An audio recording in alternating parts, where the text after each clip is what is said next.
April 1241, Western Poland, the most formidable war machine the medieval world had ever known, was about to meet the proudest knights of Christian Europe. What followed over the next 3 days would demolish the illusion of European invincibility and carve a wound into Christendom's memory that would ache for centuries. The Mongols had arrived. To grasp the scale of what was about to unfold, we must first understand who these Mongols really were.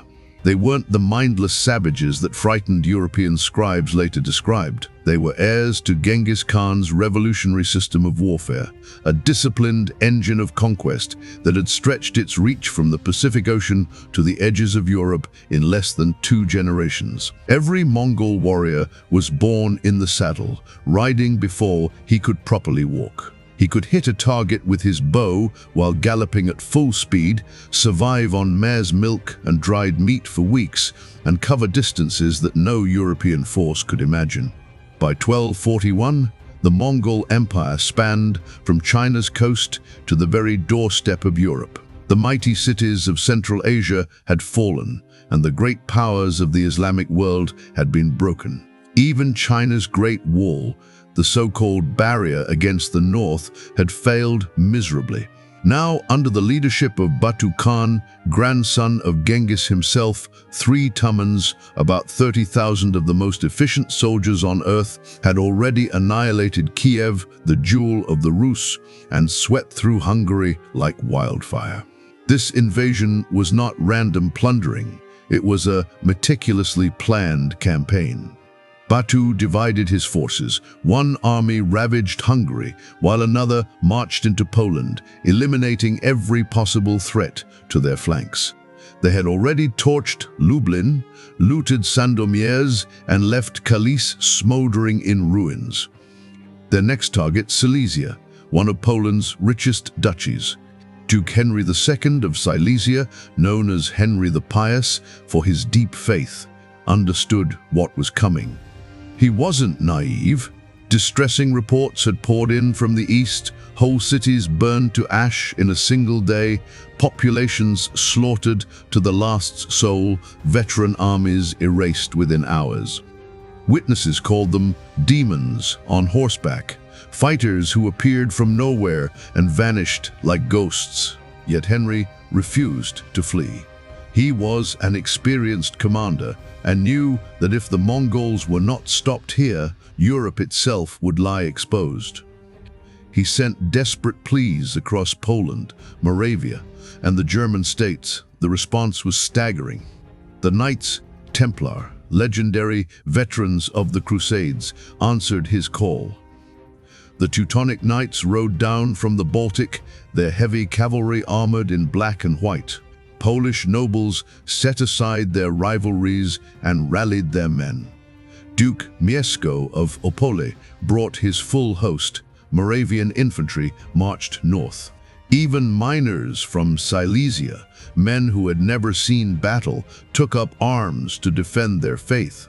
Terrified chroniclers later claimed that 100,000 men gathered to resist the Mongols.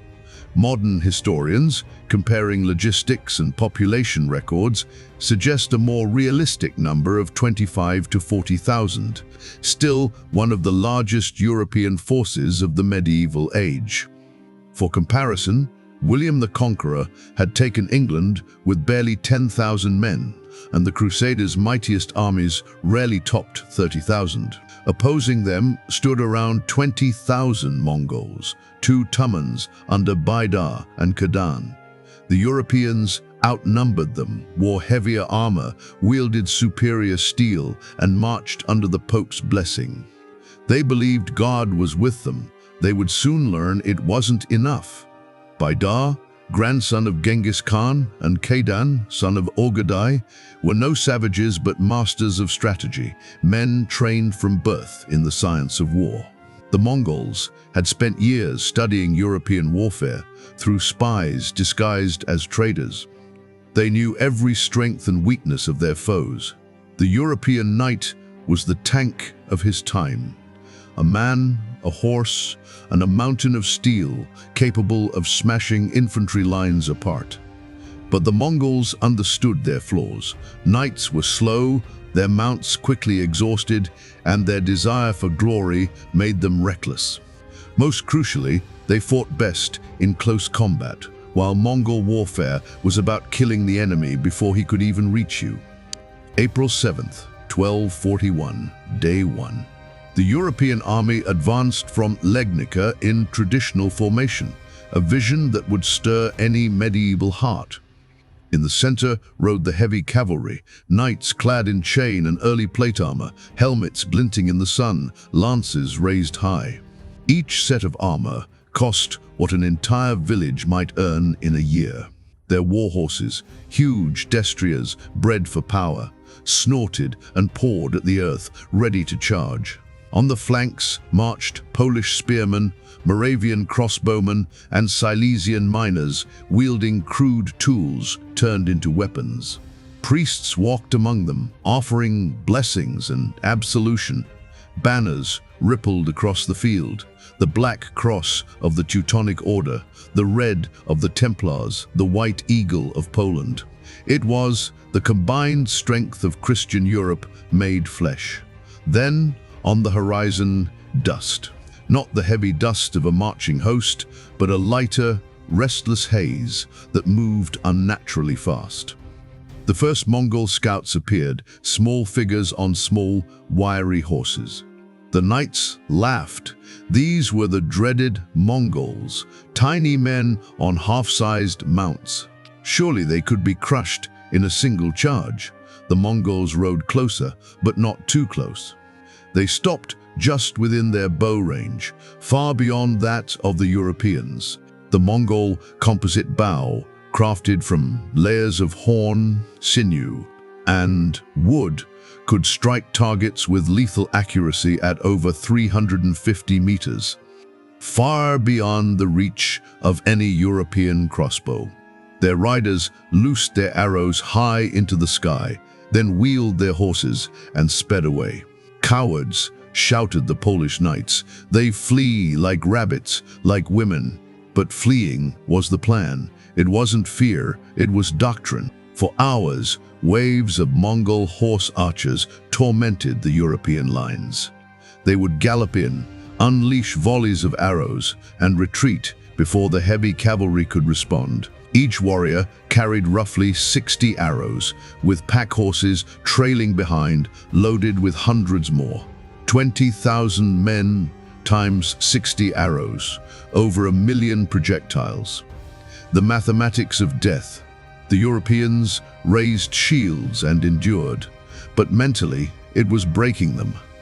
These knights had trained their whole lives for gallant charges and sword-to-sword glory, not to stand helpless as invisible enemies bled them dry from afar. Horses screamed as shafts found the gaps in their armor. Men cursed as arrows pierced mail at the joints.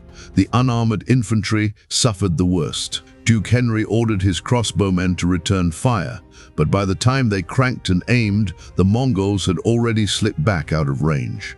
The Templars begged permission to charge, but Henry refused. He knew too well what that meant. The Mongols wanted his men to break formation, to chase ghosts and die in pieces. Yet, holding ground while being slowly torn apart was just as deadly to morale. By sunset, the true terror of Mongol warfare had revealed itself. This would not be a duel of honor. It was systematic extermination. When night fell, hundreds of Europeans lay dead or groaning on the ground. Horses had to be killed to end their suffering. The camp echoed with the screams of the wounded. The Mongols, they'd lost perhaps a dozen men, a few hit by lucky crossbow bolts. As darkness fell, they made camp just beyond sight. Their signal fires dotted the horizon like fallen stars. And then the drums began. A deep, rhythmic thunder rolling through the night, pounding on exhausted European nerves, denying them sleep. Day 2, April 8th, 1241. The dawn sky burned red, an omen even the priests struggled to dismiss. The Europeans, sleepless and shaken, reformed their ranks. During the night, many of the wounded had died. Arguments now flared among commanders. Polish nobles bickered with the Templars, while the Teutonic Knights demanded an immediate attack. Duke Mieszko of Opole threatened to pull his men out entirely if they continued to stand idle and be slaughtered like cattle. Henry realized something had to give. When the Mongol riders reappeared that morning, harassing as before, he made a crucial decision. He ordered Duke Mieszko to lead a partial cavalry charge, not the whole force, just enough to drive the horse archers away and perhaps seize a few for questioning. 2,000 of Poland's best knights thundered forward, shaking the earth beneath them. Lances lowered, shields locked. A storm of steel and muscle roared across the plains. The Mongol light cavalry appeared to panic. They turned tail and fled. The Polish knights erupted in triumph. After a day of humiliation, vengeance was at hand. "We have them," Mieszko shouted. "Press forward, glory to Christ, kill them all." The chase went on for miles, but the Mongols always stayed just out of reach, turning now and then to shoot a few arrows, teasing the pursuit onward. Some Polish nobles began to sense the danger, but Mieszko, consumed by fury and pride, pushed his men further. It was exactly what the Mongols had waited for. The feigned retreat, the masterpiece of Mongol warfare, was unfolding to perfection. As the knights became scattered across the plain, their tight formation stretched thin, the trap was sprung. From hidden slopes and hollows, Mongol heavy cavalry, yes, they had heavy units too, erupted in force. At the same time, light cavalry that had been circling unseen closed in from all directions. Mieszko understood his mistake too late. His men were surrounded, cut off from Henry's main army, stranded on open ground where their heavy armor offered no advantage. What followed wasn't a battle, it was a slaughter. The Mongols didn't duel for honor, they killed with machine-like precision.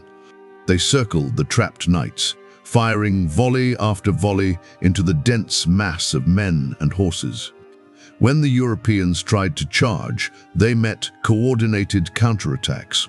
When they stood still, the arrows rained down without mercy. Only when the survivors were weak and broken did the Mongol heavy cavalry move in for the final blow. Duke Mieszko fought bravely. Accounts say he personally struck down a dozen Mongols before 5 arrows pierced his body. His bodyguards made a last stand around him, singing hymns as they died, but the outcome was certain. Of the 2,000 knights who had charged that morning, fewer than 200 returned. The survivors were shattered, some physically wounded, others mentally broken. They spoke of riders who fought like demons, who moved as if of one mind, who killed without mercy and without a word. One knight, his armor pierced by 7 arrows, died whispering again and again, "They are not men, they are not men." That night, the Mongols sent a grisly message to Henry's camp. Duke Mieszko's severed head, packed in salt, accompanied by a single note written in broken Latin, "Tomorrow, you." Day 3, April 9th, 1241, the day of annihilation. Henry's war council that morning was a scene of near hysteria. Nearly a quarter of his army was gone. The Moravian infantry were close to mutiny. Several Polish nobles had slipped away in the night with their retinues. Retreat was impossible. Henry knew the Mongols would hunt them down like prey across the plains.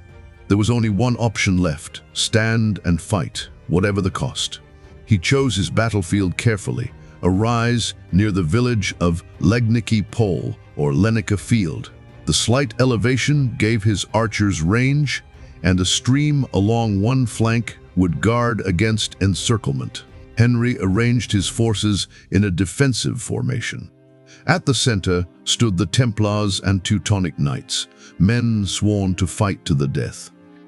The Polish knights formed the right wing, the remaining infantry the left, while Henry held a small reserve behind them. When the morning mist lifted, the Mongols appeared once more, but something looked different. They weren't riding in their usual sweeping formations. Instead, they seemed to be setting up odd-looking devices, large pots or cauldrons mounted on wooden carts. The Europeans stared, confused. Were they cooking, performing some pagan ritual? Then the battle began, and the true horror revealed itself. The cauldrons were Chinese gunpowder smoke generators, not cannons. Those wouldn't appear in Europe for decades. The Mongols had mastered this technology during their campaigns against the Jin dynasty in northern China. As Henry's army advanced, the Mongols ignited the devices. Thick, choking clouds of black smoke billowed across the field, rolling over the European ranks like a living fog. Within minutes, order disintegrated. Men couldn't see beyond a few feet. Commands were lost in coughing and chaos. Units became separated. Banners vanished into the haze, and with them, all coordination. Knights stumbled into their own foot soldiers. Horses, panicking in the smoke, reared and bolted. Then came the Mongols' most devious trick. Days earlier, they had captured Polish prisoners and forced them to learn one short phrase in Polish, uciekaj, strata, run, all is lost. Now, amid the suffocating smoke, Mongol warriors shouted those same words in perfect imitation. Polish soldiers, unable to see who was shouting, heard what sounded like familiar voices ordering retreat. Panic spread faster than any weapon. Men began running, colliding with comrades who still tried to hold the line. The left wing, the infantry, broke first, fleeing in terror. That collapse exposed the center, where the Templars and Teutonic Knights now stood isolated in a sea of confusion. The Mongols struck with terrifying precision. How they maintained coordination in that smoke remains a mystery, perhaps through drums or horns at low frequencies that carried through the chaos. Or maybe they simply knew their roles so well, every man moving like part of a single organism. Mongol light cavalry hit the flanks, showering arrows into the disoriented mass. Heavy cavalry slammed into weakened clusters, smashing them apart. The Knights Templar fought with the conviction of men who believed martyrdom awaited them. Surrounded, outnumbered, blinded, they formed a circle and fought until none were left standing. Their Grand Master, Pon Dobon, was later found with 23 arrows in his body, his sword shattered, lying among heaps of Mongol dead. The Teutonic Knights attempted to break free, forming a wedge and charging blindly through the fog. For a brief moment, they broke the Mongol lines, only to find themselves in open country, pursued by mounted archers. One by one, they fell, their heavy armor now a death sentence as their exhausted horses collapsed beneath them. From the rear, Duke Henry saw the disaster unfolding and made a desperate choice. He raised his personal banner and rode forward, trying to rally what remained of his army. For a moment, it seemed to work. Scattered knights began converging toward him. Then, a single Mongol arrow, loosed by an unknown archer, found its mark, striking Henry beneath the arm, where his armor plates joined. He swayed but did not fall, still swinging his sword. His bodyguards surrounded him, trying to pull him to safety, but the Mongols had spotted the banner. They focused everything on that single point. Henry's guards were cut down, one by one. At last, the Duke, bleeding heavily, fell from his horse. Seeing him collapse, the remaining resistance broke completely. The line turned into a rout, then into slaughter. The Mongols pursued the fleeing men for miles, cutting them down as they ran. Knights tore off their armor to escape faster. Proud nobles cried for mercy in languages their killers neither understood nor cared to. Henry was found alive but dying.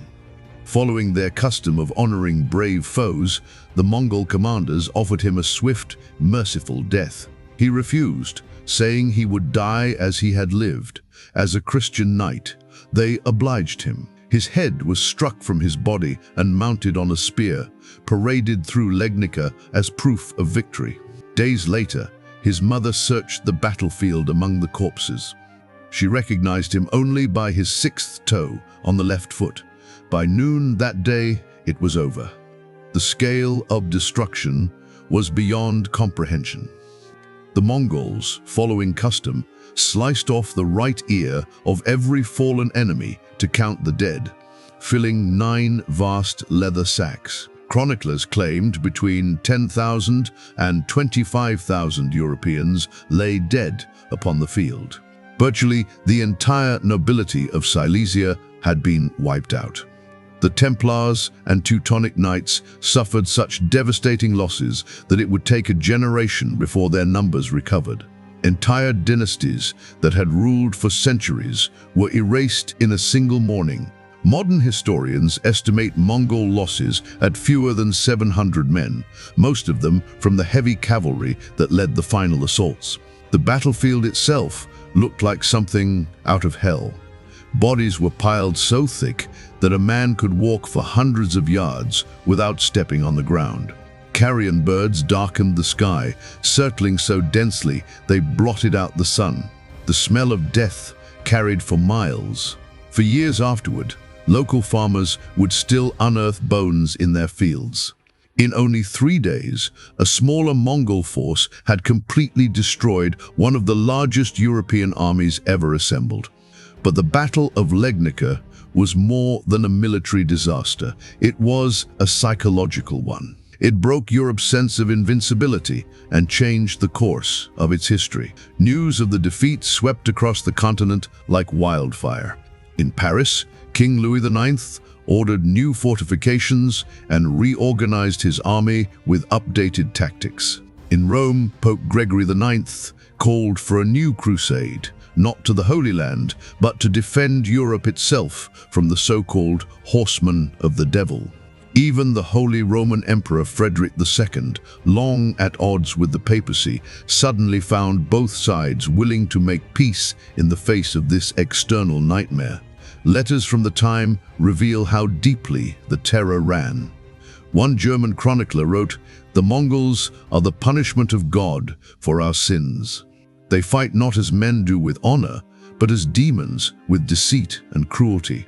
Our knights, the finest in Christendom, were as children before them." The shock went far beyond military loss. The Mongols had proven that the foundation of European power, the armored knight, was obsolete against a disciplined, tactically superior enemy. The proud ideals of chivalry, individual heroism, and honor on the battlefield meant nothing against an army that fought with strategy and precision rather than pride. Yet, Europe's salvation came from an unexpected twist. In December of 1241, only 8 months after Legnica, the great Khan Ogadai died in Mongolia. Some sources say he drank himself to death, others suggest poisoning. By Mongol law, every prince of Genghis Khan's bloodline was required to return home for the election of a new great Khan. Batu Khan, though frustrated at halting his conquest, obeyed. His armies withdrew and Europe was spared. The Mongols would never again advance this far west. Political infighting, vast distances, and the eventual fragmentation of their empire kept them from returning. But the memory of that defeat was burned into Europe's collective consciousness, written in fire and blood. The Battle of Legnica forced a revolution in military thought. Within a generation, European forces began integrating combined arms tactics, strengthening their archery and experimenting with primitive gunpowder weapons. The age of the mounted knight's supremacy had begun its slow death. Professional armies would replace feudal levies.